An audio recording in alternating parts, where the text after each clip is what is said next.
Oi, boa noite, tudo bem? Estão me ouvindo? Tá legal. Bom, meu nome é Lavínia, eu sou membro da Comissão de Direito Civil, é um prazer tê-los vocês aqui. Agradeço pela presença e pelo tempo de vocês. Hoje nós estamos aqui com um doutor palestrante também, que está disponibilizando o tempo e conhecimento dele para estar aqui hoje com a gente. Gostaria de aproveitar e agradecer a comissão, a presidente, doutora Mariana Baroni, a presidente, doutora Luciana, a todos os presentes. E hoje nós vamos falar sobre os aspectos práticos da elaboração das diretivas antecipadas de vontade. O nosso palestrante é tabelião de nota de protesto e mestre em direito. Então, vou passar a palavra para ele. Espero que todos tenham uma boa palestra. No final, a gente vai abrir para perguntas, tá bom?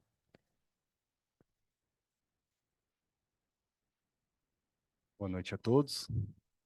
É uma alegria, uma satisfação estar aqui com vocês na Casa da Advocacia para juntos batermos esse papo sobre diretivas antecipadas de vontade.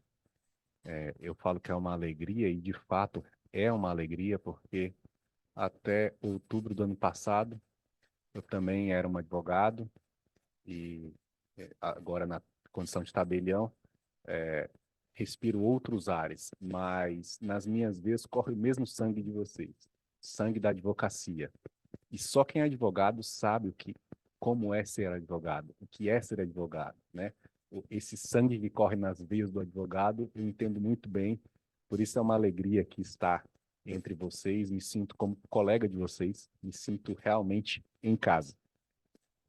Bom, quero agradecer inicialmente o convite da doutora Maria Clara, também a doutora Lavínia, doutora Marina. Agradeço também a presidente, então, enfim, toda a equipe aqui da Comissão de Direito Civil. Também saudar a doutora Silvia Michele, presidente da Comissão de Famílias e Sucessões do AB de Agariúna, e saudar todos os presentes.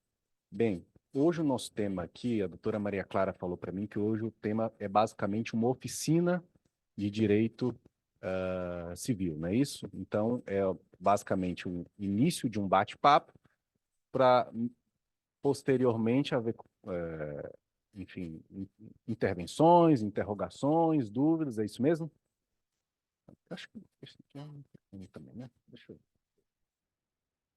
Então, eu vou falar aqui brevemente sobre alguns temas da Diretiva do Antecipado de Vontade e mais para frente a gente vai abrir para perguntas, considerações e vamos conversando sobre esse tema.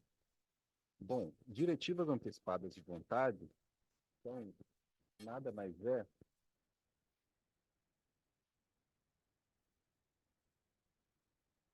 Agora foi, né? Eu trouxe aqui um conceito bem interessante. É, é o conjunto de instruções prévias sobre cuidados e tratamentos de saúde a serem seguidos caso a pessoa esteja incapacitada de expressar sua vontade. Quando eu vi a primeira vez essa expressão, se falava que diretivas antecipadas de vontade é a mesma coisa que testamento vital. Vocês já ouviram isso? Eu aprendi assim, mas na verdade, diretivas antecipadas de vontade é um tema mais amplo do que abrange o testamento vital e abrange também outra espécie que nós vamos ver aqui mais para frente. Então, diretivas antecipadas é todo esse conjunto de instruções que a pessoa natural deseja manifestar em caso de sua incapacidade para fins de tratamento de saúde. Então, é um conceito mais amplo, né?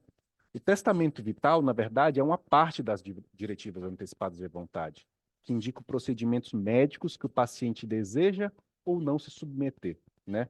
E também há outra espécie das diretivas antecipadas de vontade, que é o mandato duradouro. É aquele em que a pessoa natural, ela designa um representante, um procurador, para tomar decisões em seu próprio nome, na hipótese de não poder manifestar sua vontade livremente. Então, o que nós entendemos aqui, por exemplo, como testamento vital, basicamente, são assuntos relacionados à incapacidade da pessoa de manifestar sua vontade em momentos que seriam importantes, que seriam caros para ela, né? Como, por exemplo, existem religiões que, pela sua própria doutrina, pela sua própria crença, seria errado, seria pecado, seria, enfim, não sei como se trata, mas a transfusão de sangue seria algo problemático, digamos assim, para ela, né? Então, você imagina uma pessoa que no momento de um acidente de trânsito, onde ela perde muito sangue, e o médico precisa analisar, verificar se ela precisa fazer o tratamento, né, transfusão de sangue, mas ela acredita que ela não deve fazer aquilo por suas próprias consciência, pela sua própria religião, ela entende que não deve fazer aquilo. Então, o testamento vital é um instrumento perfeito, o instrumento mais adequado para essa pessoa manifestar sua vontade, dizendo que nessas hipóteses ela não deseja tratamento médico nesse sentido, no sentido de transfusão de sangue. Então, essa é uma das grandes relevâncias do testamento vital. Agora, na época da pandemia, também houve também assuntos relacionados a isso, né? Existiam pessoas que não desejavam participar, ser submetido a alguns tipos de tratamento, né? Como, por exemplo, a intubação. Tem gente que não queria ser intubado, né? Mas nesse momento da decisão da intubação, algumas ocasiões, ela não está totalmente livre para manifestar sua vontade, né? Então, o testamento vital também foi muito procurado, foi muito utilizado nessa época da pandemia. Então, basicamente, esse é o testamento vital, né? E o mandato duradouro, na verdade, é quando a pessoa própria, ela designa um terceiro, e aí a importância da advocacia, né? Muitas vezes ela designa um advogado, alguém que tem conhecimento técnico, alguém que eventualmente possa brigar lá no hospital, né? Então, o mandato duradouro é uma ferramenta em que a pessoa natural, ela designa um representante, designa um procurador, exatamente para decidir nessas ocasiões. Eu falei que é um advogado, mas é basicamente um advogado de confiança, aquela pessoa que conhece realmente a pessoa e que possa decidir nesses momentos onde ela não possa decidir qual tratamento ser submetido, como ser submetido, né? Então, basicamente, é esse tema aqui. Vamos seguindo aqui. É interessante a gente falar do histórico, porque os Estados Unidos foi um país pioneiro.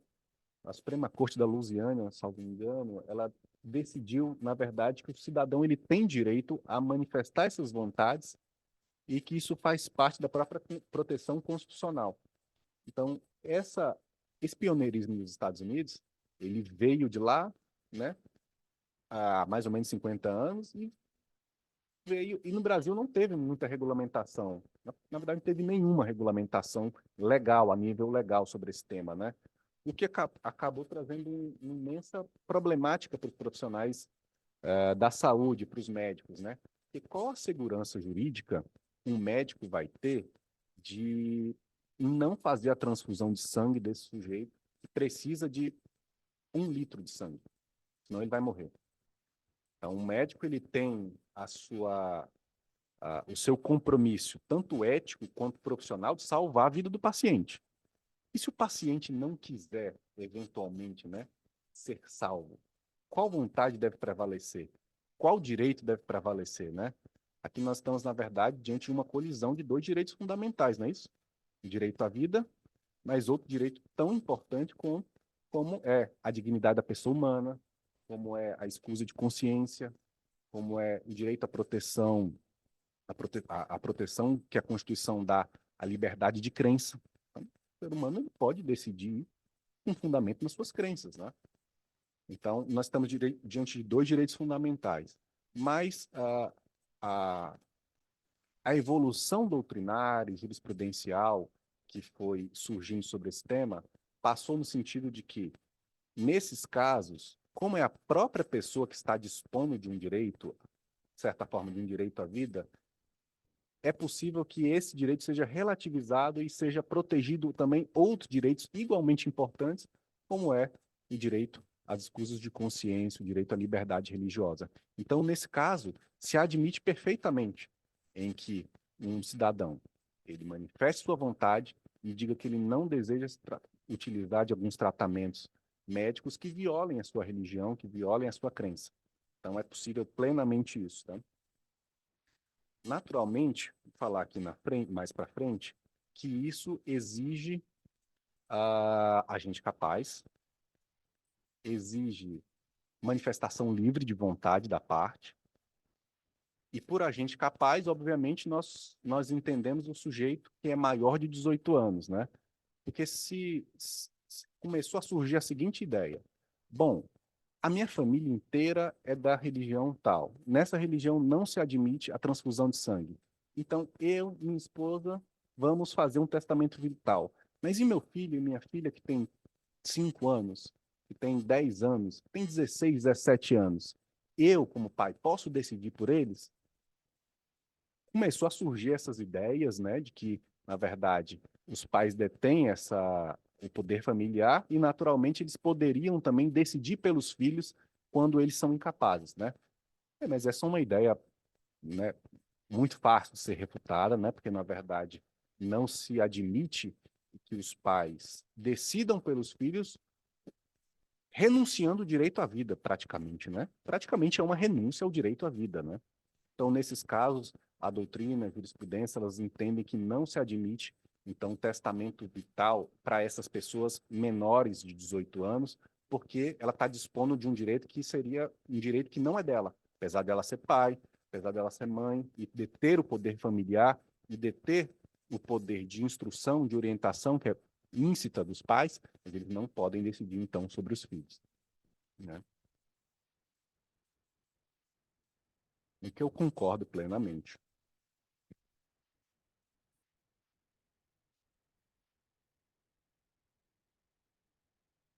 Então, aqui eu falei sobre algumas modalidades aqui de das possibilidades diretivas antecipadas. E nós temos a eutanásia, a distanásia, a mistanásia, né? A eutanásia, ela é, obviamente, proibida, né? Embora haja discussões no Congresso, ela é muito clara no sentido de que ela é vedada, né? Que ela é a morte provocada pela compaixão. E o ordenamento jurídico não admite isso, né? É um fato típico, inclusive, né? A distanásia, que é o prolongamento artificial da vida, também não se admite. A mistanásia, que é a eutanásia social, devido à falta de estrutura, infraestrutura, né? Essa é menos ainda admitida. Mas a primeira lá, a ortotanásia, embora o nome possa confundir com as outras ali, né? Ela é admitida sim, que é a morte no tempo certo, renunciando a tratamentos úteis. Então, é a pessoa, por exemplo, que ela está com câncer avançado, né? E ela não deseja passar mais por algum processo de quimioterapia, mais 10 sessões, considerando que o processo de quimioterapia ele é um processo, né, muito prejudicial à saúde, né? E considerando que, havendo ali uma junta médica indicando que aqueles tratamentos seriam meramente paliativos, né? Uh, é possível que o indivíduo decida se ele deseja, deseja se submeter a esses tratamentos ou não, né? E, na verdade, seria somente um prolongamento, né? Cuidados paliativos. Muito se fala disso também, né? Inclusive na seara do direito, direito médico, né? Muito interessante também algumas discussões que vêm sendo travadas nesse sentido. Mas hoje é admitido, na verdade, sempre foi admitido, né? A ortotanásia, que é a possibilidade que o paciente tem de renunciar a tratamentos médicos que são ineficazes para a resolução da sua enfermidade, né? E esse caso é um, né? Eu estava lendo também outro caso que seria razoável, seria da hemodiálise nos casos em que o sujeito já detém, eu não vou saber explicar direito, porque envolve medicina, mas é a hemodiálise mais específica nos casos onde não tem mais jeito mais para ele, né? Não seria a simples hemodiálise, essa não, né? Mas a hemodiálise, nos casos em que o paciente está num nível mais grave da enfermidade, ela também seria possível de renunciar, e isso ser feito também por diretivas antecipadas de vontade. Quanto tempo eu tenho, doutora?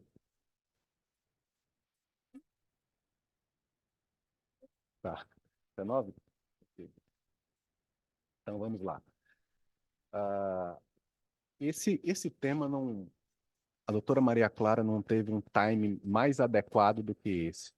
Esse foi o timing perfeito. Se ela fizesse essa palestra 2 meses atrás, nós não falaríamos sobre esse slide. Mas como ela teve um timing perfeito, inclusive com resolução que saiu hoje, 11 de junho de 2024, saiu um provimento do Conselho Nacional de Justiça a respeito das autorizações eletrônicas da AEDO, né? Então, essa aula, essa conversa, esse bate-papo não podia ser mais atualizado. Ninguém está mais atualizado que vocês aqui. Inclusive eu que li isso hoje, né? Doutora Maria Clara, quer falar? Ah, tá. Ah, tá. Não, sem problema.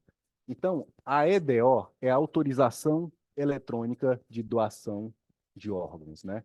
De órgãos ou tecidos também, órgãos, tecidos ou corpo, né? Então, autorização eletrônica de doação de órgãos. O que é isso?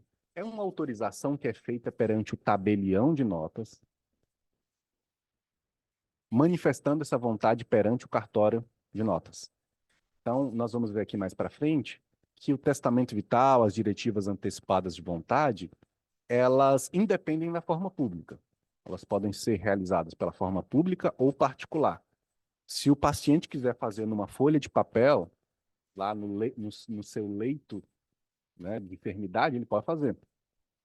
Mas se entendeu, o Conselho Nacional de Justiça entendeu, junto com o Conselho Federal de Medicina, isso foi um processo bem bonito. Esse provimento, se a gente for ver os considerandos desse provimento, a gente consegue ver nas entrelinhas assim um esforço mútuo do Conselho Federal de Medicina, junto com o Colégio Notarial do Brasil e junto com o Conselho Nacional de Justiça, no sentido de aperfeiçoar essa sistemática do testamento vital. Porque a gente tinha o seguinte problema: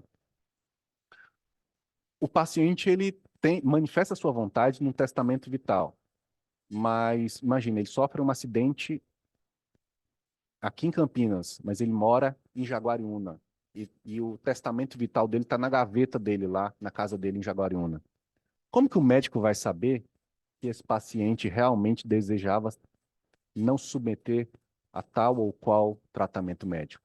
Então, esse era um problema muito grave, um problema muito sério, que era o problema da publicidade. Não se tinha publicidade nenhuma. Um dos problemas era isso, né? Eu vou falar mais aqui mais para frente outros problemas. E a autorização eletrônica de viagem, ela vem para resolver exatamente esse problema. Por quê? Porque a autorização agora, ela não está mais no papel. Quer dizer, ela pode ser realizada por papel, mas a autorização feita no cartório de notas, ela é eletrônica. E ela está numa central nacional, onde qualquer médico de qualquer lugar do Brasil pode consultar. Então, é de uma simplicidade, mas de uma sofisticação, isso aqui, ímpar. Eu achei isso aqui algo maravilhoso, assim, do ponto de vista de efetividade desse instrumento jurídico, né? Que às vezes você, por exemplo, como advogado, nem você sabe, eventualmente, de um testamento vital, de alguma disposição relacionada ao cliente. Às vezes é alguma coisa dele, da família, mais íntimo dele. Mas é possível a consulta, então, à central da AEDO. Então, se trata, na verdade, de um procedimento, um preenchimento de um formulário online, né? Se preenche um formulário que, inclusive, é um modelo que está presente nesse provimento do Conselho Nacional de Justiça, e é feita uma sessão de videoconferência com o tabelião. Por quê? Porque nos atos notariais é importante a presença de dois elementos. Primeiro, a capacidade das partes e a manifestação clara da vontade da parte. Capacidade. Por que isso é importante, capacidade? Primeiro, para saber se não é um menor, para saber se ele está se ele está plenamente capaz para manifestar aquela vontade, uma vez que é uma restrição à sua saúde. Concordam? Uma vez que é restrição a um direito fundamental dele mesmo. Portanto, é importantíssimo analisar realmente a capacidade da pessoa, que ela tem de manifestar aquela vontade dela. Então, realmente, ela quer isso. Ela sabe o que ela está dizendo? Eu estava comentando aqui com a doutora mais cedo que no cartório a gente encontra diversas pessoas, no dia a dia mesmo, a gente encontra diversas pessoas que não sabem realmente o que que ela quer.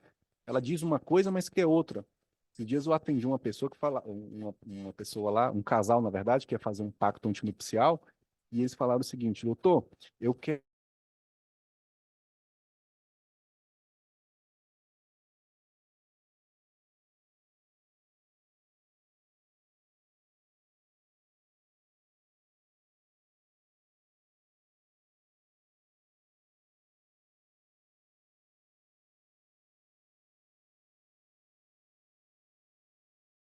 né? Agora mudou, né?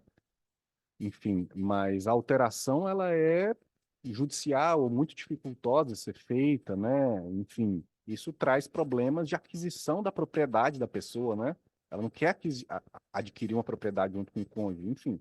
Só um exemplo para dizer como a, a manifestação, a capacidade, a análise da capacidade, a manifestação clara da vontade das partes é algo muito importante que está no dia a dia do tabelião.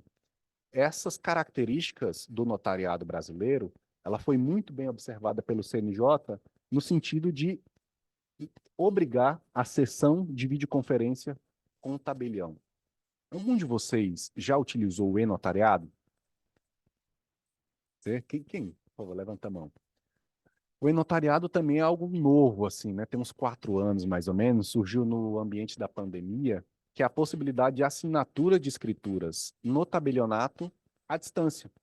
Então, é possível você assinar uma escritura aqui de inventário, de partilha, de divórcio, aqui em Campinas, no cartório de Pedreira, lá no tabelião de notas e protesto de Pedreira, do qual eu sou titular, ou de qualquer outro lugar do estado de São Paulo, né? Então, por quê? Porque se admitiu o notariado digital, né? É feito, então, uma videoconferência para analisar realmente se aquela pessoa que está ali diante de mim é realmente a doutora Maria Clara, ou se não é ela, qual é a vontade dela, qual é o interesse dela, e realmente lavrar o ato ali digitalmente. A EDEL, ela segue a mesma sistemática do e-notariado, ela segue a mesma ideia.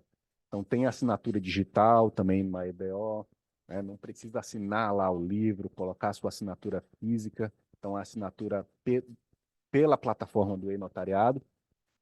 E aí é possível a consulta pelo Sistema Nacional de Transplantes. Isso aqui é lindo, gente. Sabe por quê? Porque hoje o ministro Barroso, né, que é o presidente do STF, o presidente do CNJ, ele disse que existem mais de 42 mil pessoas na fila de transplante de órgãos.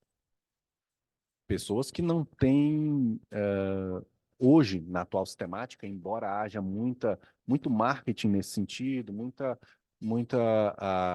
interesse em publicizar isso, hoje existe um problema muito grande, que é esse problema de pessoas que querem doar, mas elas não doam, elas não manifestaram essa vontade em vida, e na outra ponta existem pessoas, existem crianças, existem, né? A gente viu aí recentemente o caso do Faustão, né? Enfim, são órgãos que iriam, né, iriam não ser aproveitados, que podem ser aproveitados e salvar vidas, né? Ou possibilitar com que a vida seja potencializada, né? Transplante de córnea, hoje se fala muito disso também.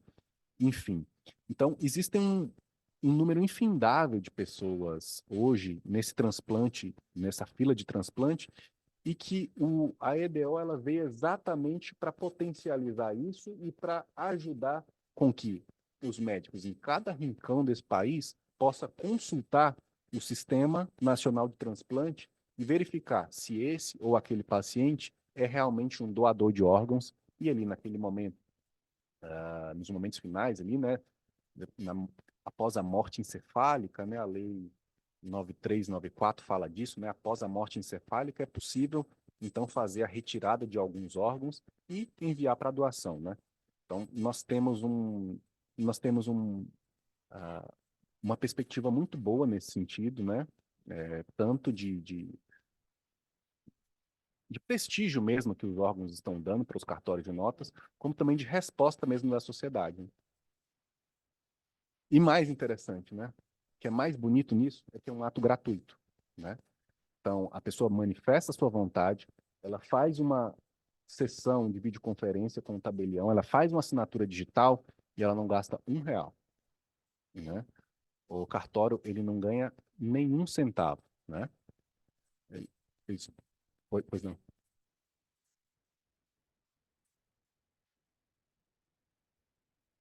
Em sequência, exatamente. Então, veja bem, a gente não ganha R$ 1 quanto a isso. Eu estou aqui nessa palestra falar de um tema que não se ganha R$ 1, porque se tem muita ideia de que o tabelião é aquele sujeito ganancioso que quer, né, arrancar dinheiro da população, mas na verdade não se trata disso, né? E posso falar, não sou representante da classe, mas pode falar por muitos colegas, nós estamos muito animados com essa iniciativa. Por quê? Porque é uma iniciativa de cunho humanitário, uma iniciativa de cunho social, que, né, tem a pretensão realmente de beneficiar muitas pessoas, né? E eu realmente estou falando desse tema, doutora Maria Clara, com muita alegria, com muito entusiasmo, muito animado mesmo com esse tema, porque é um tema que realmente vem para ajudar tanto a advocacia, como os médicos, a medicina de modo geral, e também os tabeliães, né? Então, ah, nós temos aqui a gratuidade, né?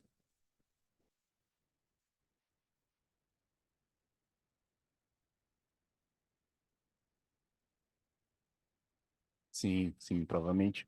Então, hoje já tem esse sistema, né? Então, provavelmente vai ter que ser obrigação consultar, né? Algo do tipo. Não, não alterou a lei. Então, tem um provimento, eu tenho até aqui ele aqui, quer ver? Para ser mais claro, mais específico, ah,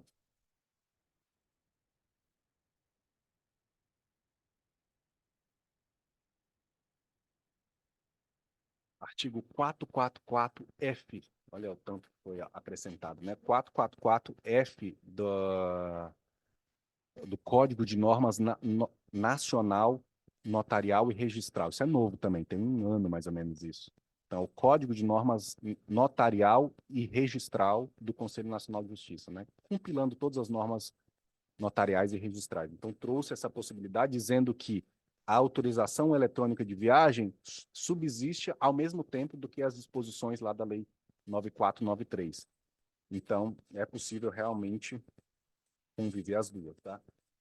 Pessoal, quem me dá 5 minutos aqui para eu terminar? Pode ser?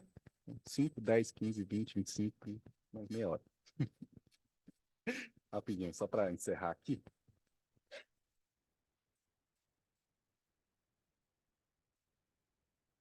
Está tão na hora de terminar que nem o controle está passando.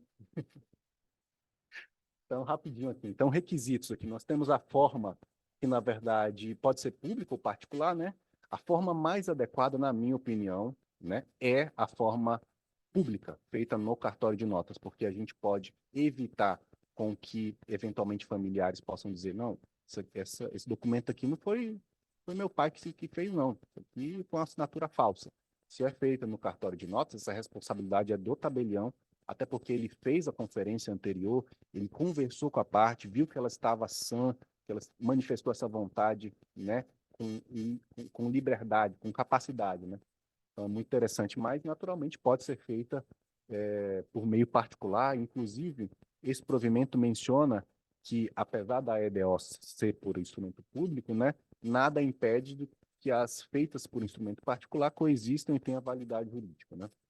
Então, aqui, os requisitos que são os mesmos lá do artigo 104 do Código Civil, que é a gente capaz, manifestação livre da vontade das partes e forma específica. Então, rapidamente aqui, obviamente que o menor de 18 anos ele não pode dispor nesse sentido, nessa profundidade. Ele não pode fazer essa manifestação de vontade. É necessário agente capaz. É possível ser feito por meio de procurador? Você, como advogado, pode fazer uma diretiva antecipada de vontade para o seu cliente, pelo seu cliente? O que vocês acham?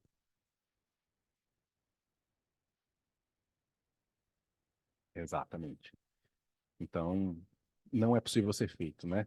O que a lei que a doutora comentou ali atrás, a lei 9493, fala da possibilidade de, após a morte, os familiares decidirem né, pelo falecido. Então, os familiares, a nível ascendente, até terceiro grau, então eles podem decidir após a morte, antes da morte. Obviamente ninguém, né? Porque senão nós estaríamos invadindo a esfera da autonomia privada do ser humano. Então, dentre as características da EDO, do testamento vital ou das diretivas antecipadas de vontade, então, um ato unilateral, não tem outra parte, né? Simplesmente uma manifestação de vontade da pessoa, personalíssimo, gratuito e revogável. Isso é interessante também falar sobre a revogabilidade dele, né? Porque às vezes o indivíduo ele quer fazer uma manifestação de vontade, digamos assim, para a cirurgia que ele tem no final de semana agora. Mas nas próximas ele não quer manifestar aquela vontade dele. Então é interessante isso, pensar nisso, né? Ele pode manifestar sua vontade para aquele tratamento que ele vai se submeter em tempo determinado. Mas posteriormente ele pode mudar de ideia, quem sabe. Enfim, essa é uma característica também da DVA, diretiva da DAV, né? Bom, pessoal, então basicamente é isso que a gente já falou algumas questões. Trouxe aqui a importância da advocacia, já falei com vocês também a respeito disso. E só tenho a agradecer a vocês. Como eu falei, eu sou tabelião de notas e protesto em Pedreira. Esse é o meu contato, né? E-mail, o site do cartório e o WhatsApp também. Então, muito obrigado.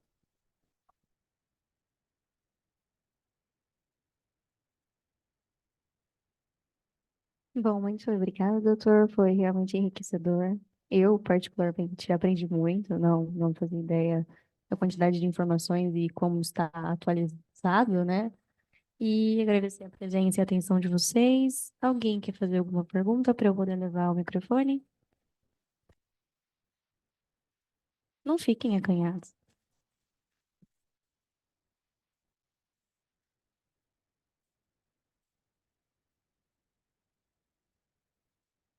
Tá? Aonde?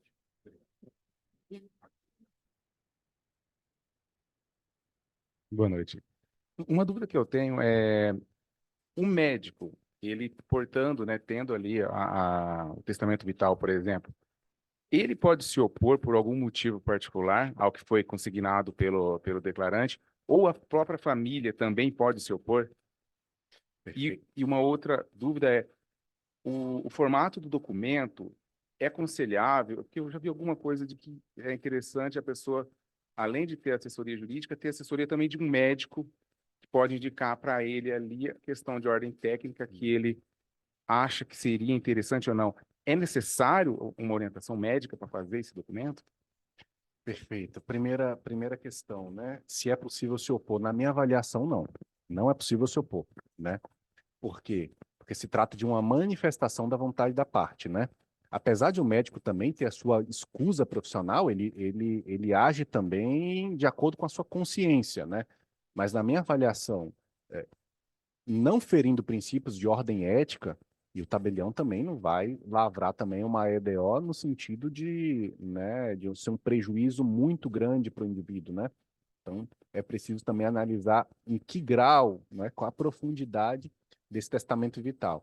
Mas, digamos assim, se for um testamento vital normal, dentro das hipóteses que usualmente é praticada, entendo que o médico não pode se opor a isso, né? Em razão de ser direito de terceiro. É um direito dele. Ele não pode, na verdade, se opor a isso, porque é um direito do paciente, né? E muito menos a família, né? Acho que o médico é um pouco mais razoável pensar nisso, mas mesmo assim eu entendo que não. Agora a família, aí sim que não, né?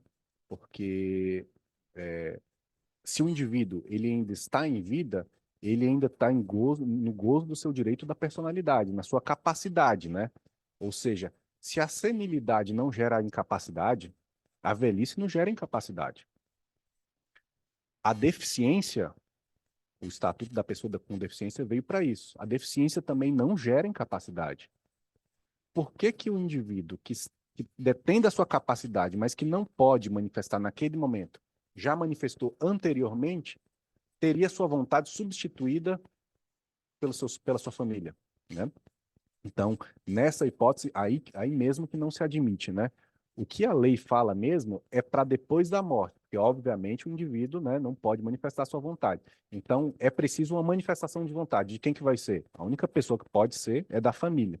Mas estando em vida, eu entendo que a família, nem o médico pode se negar a isso, né? Eu fico imaginando aqui se eu tivesse no congresso de médicos falando sobre isso, né? Imagino que os médicos iam ficar muito bravos, mas do ponto de vista jurídico, do ponto de vista de capacidade jurídica, é um absurdo a gente pensar que um médico não vai, né, vai contrariar a vontade de outra pessoa nesse sentido, né? Então,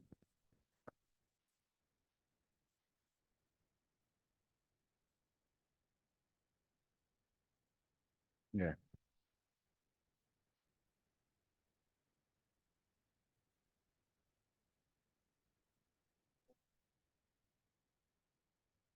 sim,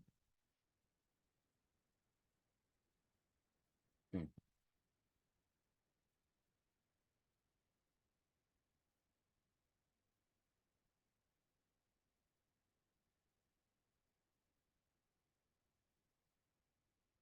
é,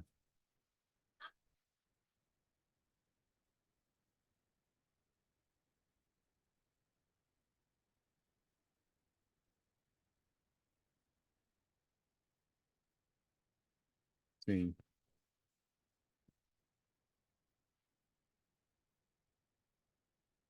é,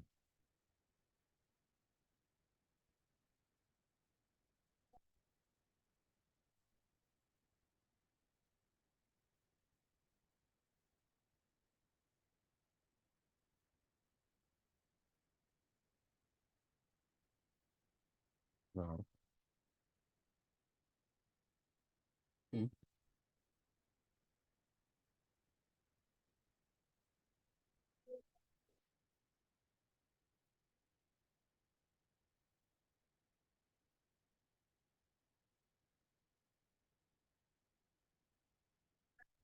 é,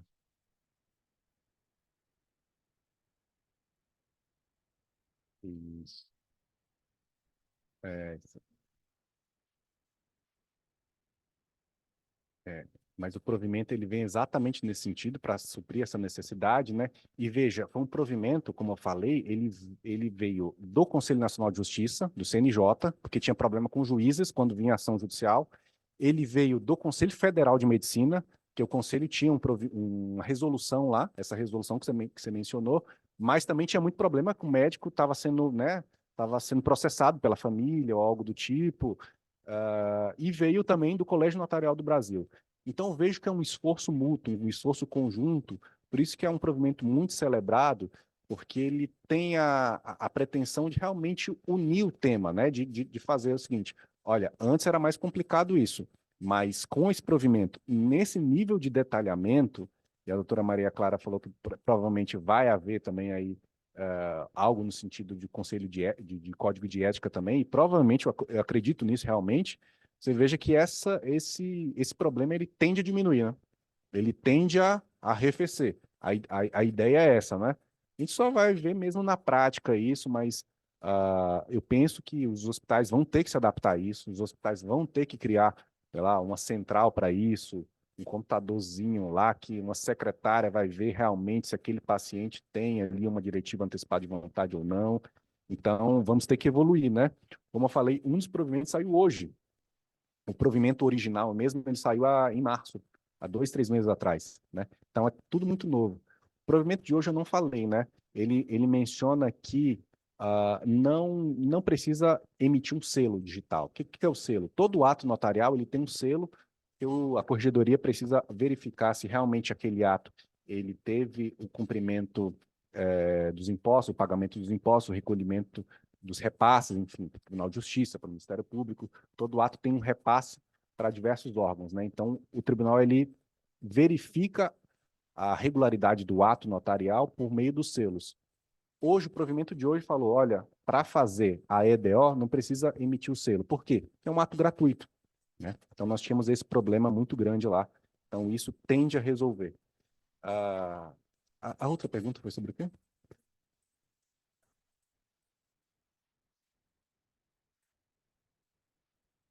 É.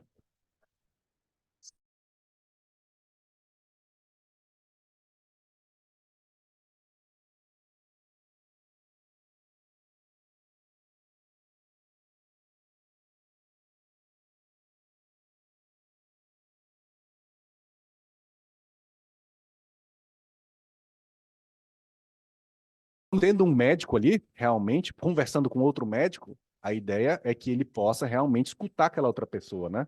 Vai você. Ainda que você seja advogado, né? Esteja com a carteirinha, eu sou representante aqui do meu cliente aqui. Pois não. Ah, não, é que me ocorreu. Primeiro que eu queria saber exatamente qual é o provimento, né, que você está se referindo. E a outra coisa, assim, como é uma coisa assim, super, super, hiper nova, né? Acho que a dica, a saída também, é essa divulgação que, que você está fazendo aqui, Sim. está divulgando entre a classe médica também, né? Eu acho que assim é uma coisa assim que tem que fazer, de repente, tipo, começar a fazer parte da formação do médico lá nas disciplinas de ética, né? Exato. Essas coisas aí. Acho que isso vai ocorrer, né? Exato. Nós estamos nesse momento de transição, de implementação dessa coisa super bacana, né? Mas assim vai um tempo para, inclusive nos hospitais também podia assim logo de cara nas internações também já ter essa dica, né? Eu acho que isso vai ocorrer com o tempo, é uma necessidade. É só um comentário.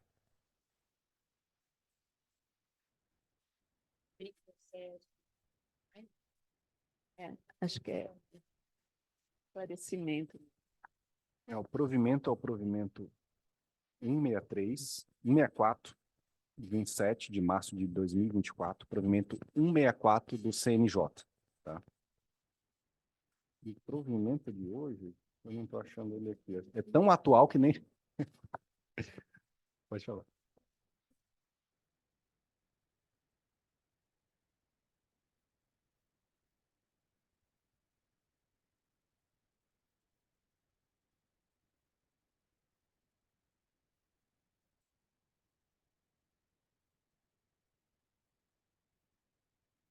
Esse é um assunto bem delicado, realmente.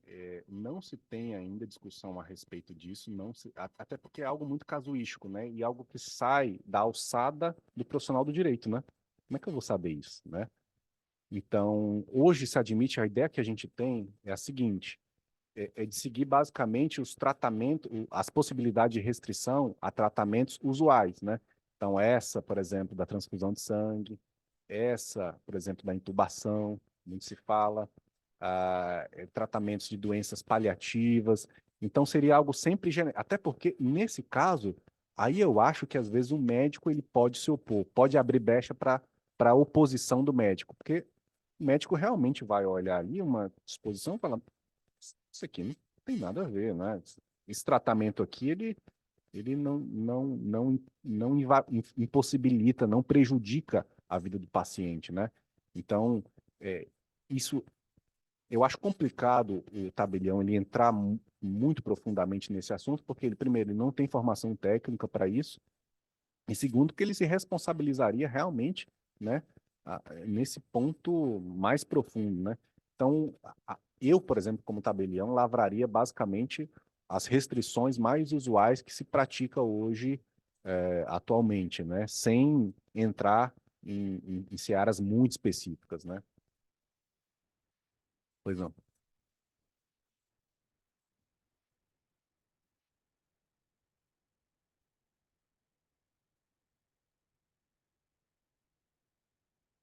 É. Porque, veja bem, o que se admite, na verdade, vou até voltar aqui, seria essa ortotanásia. O que é isso? Cadê? Vamos voltar aqui. Aqui. O que é ortotanásia? É o prolongamento, é a morte no tempo certo, renunciando a tratamentos fúteis, né? Então, seria basicamente isso, ou escusas de consciência também, né? Então, obviamente que por meio da diretiva antecipada da vontade, não é possível o paciente fazer uma eutanásia. Não é possível ele falar, olha, na hipótese de eu estar em estado vegetativo, que o médico desligue a tomada do respirador. Ele não pode fazer isso, né? E o médico, obviamente, também ele não pode obedecer essa vontade do paciente, né? Então também nós temos aqui a distanásia, que é o prolongamento artificial, a mistanásia. Então todas essas situações, elas estão restritas a esse ambiente aqui, o ambiente da ortotanásia, né? Aquelas possibilidades, porque é exatamente isso, são dois conflitos de direitos fundamentais igualmente importantes, mas que também não pode ser amesquinhado o direito à vida, não é isso? Né? O direito à saúde, o direito à vida também não pode ser banalizado, né? Isso do ponto de vista que nós temos na legislação hoje, né? É possível que o Congresso Nacional, enfim, se estabeleça leis no sentido de admitir a eutanásia. Existem discussões nesse sentido, né? Acho muito difícil passar, mas hoje em dia o que nós temos é o seguinte, é que a eutanásia, ela é vedada. É que a eutanásia, na verdade, é fato típico, é homicídio, né? Então, naturalmente, médicos e o próprio paciente, embora ele faça essa manifestação de vontade, o próprio tabelião, ele impede isso, porque dentro dos requisitos lá do artigo 104, que eu mencionei, mas esqueci até de falar do inciso 2, que é o objeto lícito, o possível, né? Ou não vedado, ou não defeso em lei. Objeto lícito, possível e não defeso em lei, né? Não é isso que o artigo 104, 2 diz do Código Civil?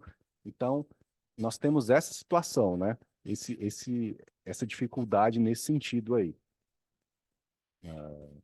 Mais alguma pergunta?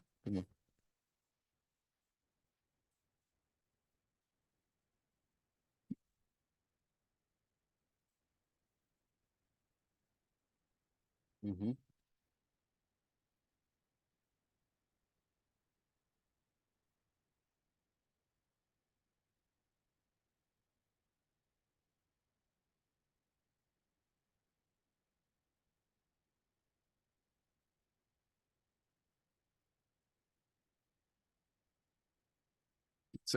A doutora fala depois do nascimento ou durante a gravidez? Ah, na hora do parto, por exemplo? Sim. Uhum. Sim. Sim, eu penso que após o parto seria realmente, é muito claro que não é possível a mãe decidir pelo filho, né? Antes do parto existe uma discussão aí, né, a respeito disso, né? Duas correntes, né? Uma que diz que, na verdade, né, o início dos direitos da personalidade começa com o nascimento com vida, teoria mais natalista, né? Que essa teoria, apesar dela ter muita respeitabilidade, ela não é tanto mais aceitável. E apesar de que o código diz isso, né? Artigo 1º menciona exatamente isso, né? O início do direito à vida, o início dos direitos da personalidade, o direito da personalidade começa com uma vida, né? Com um nascimento com vida, é isso. Mas hoje em dia nós temos a teoria mais concepcionista, né? No sentido de que o início do direito da personalidade ele começa com a concepção, não começa com um nascimento com vida. Ou seja, desde a concepção nós temos, na verdade, uma vida.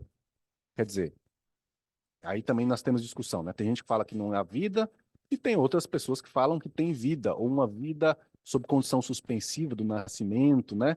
Nós temos algumas correntes doutrinárias quanto a isso, mas na minha avaliação, eu entendo que desde a gravidez, a mãe não poderia manifestar vontades no sentido de prejudicar, embora prejudicar ela, né? Mas prejudicar também o seu próprio filho, né? Porque ela está também manifestando vontade sobre terceiro que não manifestou sua vontade própria, né? Eu tenho conhecimento, né, de uma teoria, né, de que, né, cada corpo é um corpo, né? Enfim, de que a mãe, ela é dona do seu próprio corpo, ela pode manifestar vontade sobre o seu próprio corpo, que o feto, ele é, né, do corpo da mãe, e ela pode manifestar vontade também sobre o feto, né? São teorias igualmente, né, importantes, mas eu me vinculo à ideia de que na verdade, desde da gravidez, a mãe não poderia manifestar vontade nesse sentido, por poder prejudicar o seu próprio filho, né?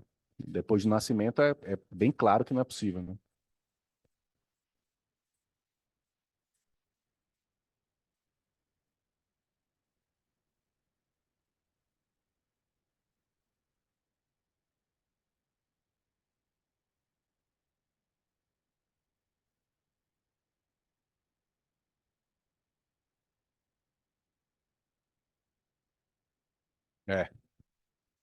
É, tem isso.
Sim, vai atingir o bebê. Sim,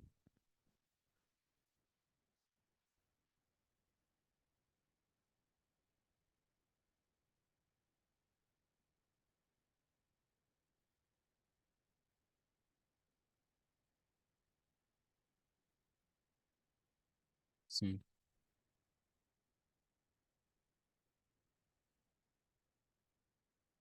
sim. É,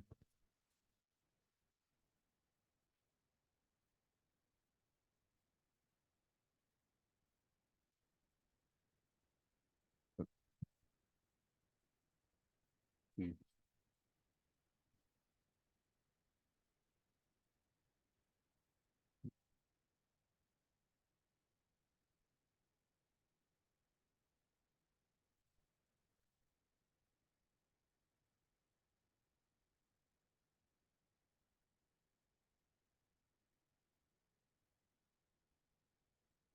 Não, não precisa de testemunhas. Na verdade, o que precisa de testemunha é o documento após a morte, né? Sobre disposição do corpo após a morte, que a família manifesta a vontade e é necessário duas testemunhas. A lei lá fala, a lei 9493 fala, mas aqui não precisa. Pode ser apurada a qualquer tempo, revogável, sem problema nenhum.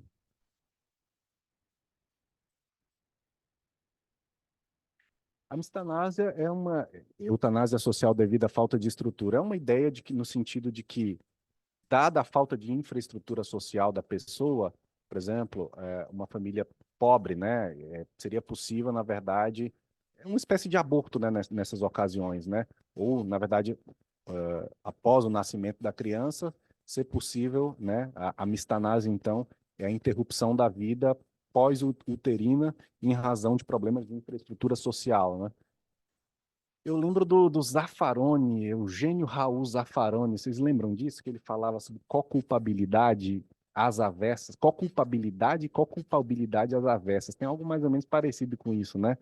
Ele fala o seguinte: nas hipóteses em que o indivíduo não teve a infraestrutura social, o Estado não permitiu com que ele tivesse acesso aos direitos básicos à saúde e, eventualmente, ele cometesse algum crime, esse crime não haveria culpabilidade, porque haveria uma co-culpabilidade do indivíduo e junto do Estado, né? Lembra alguma coisa parecida com isso, né? Seria um homicídio, sem dúvida um homicídio, né? Que é a interrupção da vida pós-uterina, né? Em razão de problema. Existem também, né? Correntes que defendem a, a atipicidade disso aqui, né?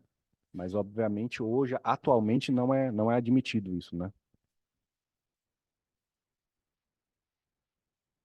A distanásia, então, prolongamento artificial da vida. Tem muito a ver também com a eutanásia, né? Seria. Tem até um filme que eu assisti, um filme argentino, né? Que eu não lembro agora. Hã?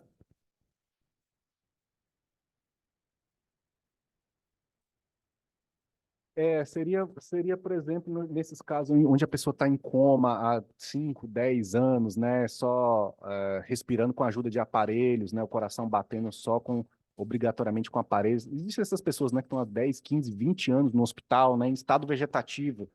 Então, um prolongamento artificial ali, né? Então, é,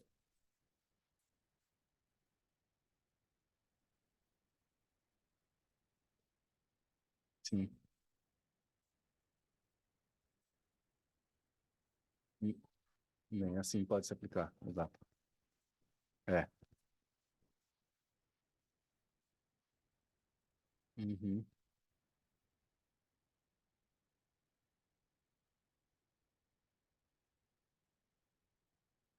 Bem,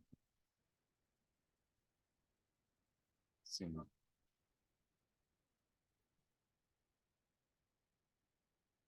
Verdade. A distanásia, na verdade, eu acho que ela é a mais defendida hoje exatamente por conta disso, né? E a pessoa está há anos e anos, há décadas ali, às vezes, naquela situação, né? Exato. E ela pode manifestar a vontade dela, né? Então tem isso também. A pessoa está, por exemplo, tetraplégica, né? Em estado ali que ela não pode levantar, enfim. E, então, basicamente isso. Mas ela não é possível de ser admitida, ela não é possível de ser admitida na EDO. É uma espécie, né? É uma espécie. Então, ela não pode manifestar sua vontade na EDO hoje, atualmente, né? A gente fala aqui sempre de acordo com o ordenamento jurídico, né? Nada com a nossa opinião, né? Nossa opinião não tem muito sentido, principalmente nós como tabeliães, né? A gente fala do ponto de vista jurídico, né?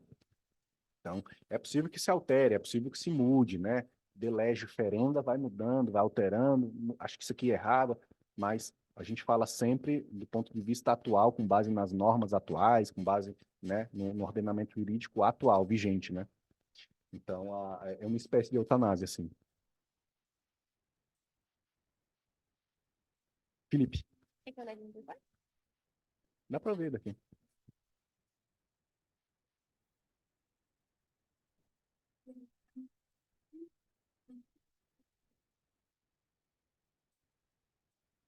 Qualquer tabelião faz.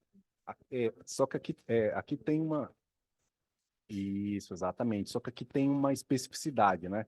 Geralmente o tabelião de notas ele é um profissional de livre confiança das partes, né? Então, eventualmente, a pessoa pode lavrar uma escritura de um imóvel daqui de Campinas em qualquer tabelionato, né, do país. Ela pode se deslocar esse tabelionato, né?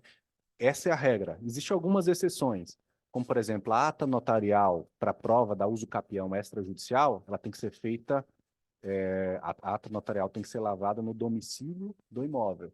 Então, se o imóvel é em Paulínia, tem que ser lavrado lá, né? Essa é uma exceção. E uma outra exceção é aqui, ó, a EDO. Ou seja, tem que ser feito no domicílio do interessado, né? Então, eu só posso fazer de vocês se um dos clientes de vocês for lá de Pedreira. Mas tirando isso, né, todas as outras escrituras, né, inventário, partilha, divórcio, compra e venda, doação, usufruto, quaisquer outras, a gente pode fazer lá digitalmente também pelo e-notariado. Essa é a regra, né? A regra é a liberdade de escolha do interessado. Mais alguém? Bom, então, vamos encerrar. Mais uma vez, muito obrigada. Mais uma vez, muito obrigada a vocês que estão aqui presentes. A gente vai estar encerrando e eu desejo que todos voltem para casa em segurança e um bom fim de semana para vocês. Obrigado.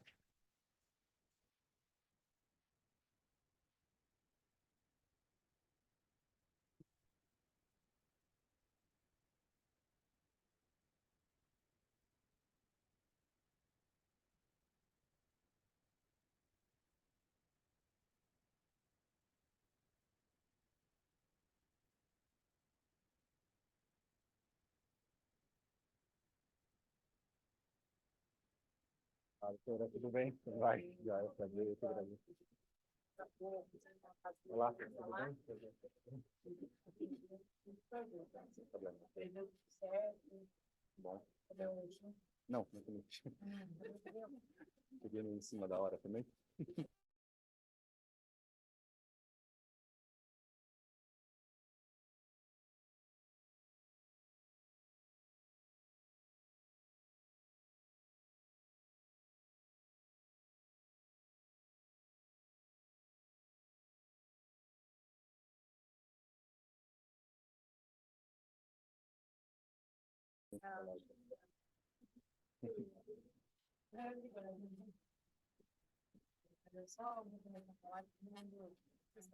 É verdade, é um tema assim bem específico, né? Que envolve direito médico, né? Não tem tanta desenvoltura assim.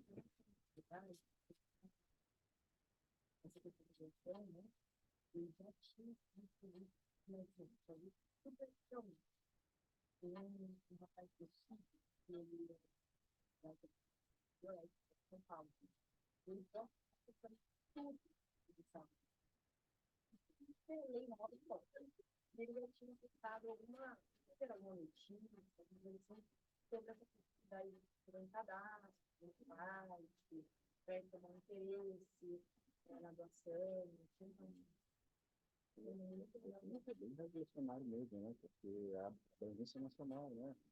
Imagina,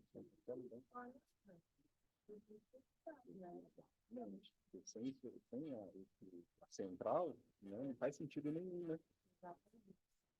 Teria que ter uma pessoa, né? Tem que ter várias vias do testamento vital, com a mãe, com o pai, com o marido, com um amigo, com um médico de confiança. É bem isso.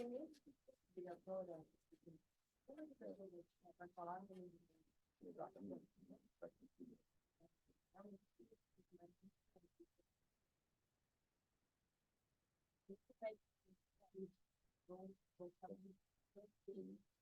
Esperar o próximo cena de capítulo a gente não tem.